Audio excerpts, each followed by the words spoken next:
Hi friends, good morning. இன்னைக்கு நம்ம என்ன பார்க்க போறோம்னா, சத்து மாவு கஞ்சி ரெடி பண்ணுறத பார்க்க போறோம். இது என் குழந்தைக்காக தான் ரெடி பண்ணுறேன். சத்து மாவு கஞ்சியில் ஹெல்த் பெனிஃபிட்ஸ் நிறைய இருக்கிறதுனால நாங்களே கஞ்சி பவுடர் ரெடி பண்ணி கொடுக்குறோம். ஏன்னா நம்ம குழந்தைகளோட ஆரோக்கியம் நமக்கு முக்கியம்ல. வாங்க வீடியோக்குள்ள போகலாம். ஒரு பாத்திரத்தில் தேவையான அளவு தண்ணி எடுத்துக்கோங்க. அதுக்கப்புறம் ஒரு பவுலில் தேவையான அளவு சத்து மாவு பவுடர் போட்டுக்கோங்க. அதுக்கப்புறம் ஒரு தண்ணி மிக்ஸ் பண்ணி கட்டிப்படாமல் அந்த சத்து மாவு பவுடரை கலந்து விட்டுக்கோங்க. ஏன்னா அப்போ தான் நம்ம சத்து மாவு பவுட்ரு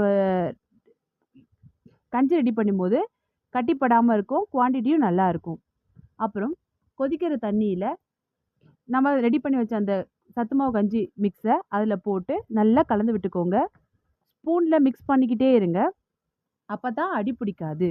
நல்லா மிக்ஸ் பண்ணிக்கிட்டே இருங்க. அதுக்கப்புறம் நல்லா கொதிச்சு வந்ததும் 5 நிமிஷத்தில் ரெடி ஆகிடும். அதுக்கப்புறம் ஒரு பவுலில் ட்ரான்ஸ்ஃபர் பண்ணிக்கோங்க. சத்து மாவு கஞ்சி பவுடர் ரெடி.